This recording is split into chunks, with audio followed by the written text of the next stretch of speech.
chiro chiro là máu của mùi chiên hái ở toàn chụp thế để cướp lại ngày nay rất buồn chút tại ọt hai sầm rai chẳng ao tiền cô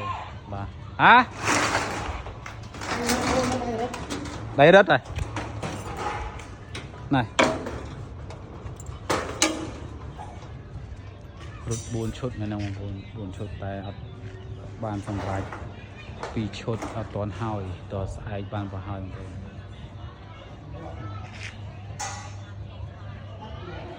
เลยยืนชมรถเชียงเลยเกาไหลมาเลยเชียงห้อยเลิกlại lơ về thu rồi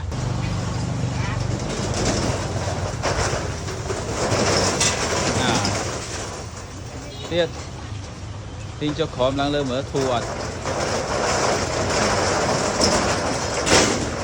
càng lơ bình bà này thua rồi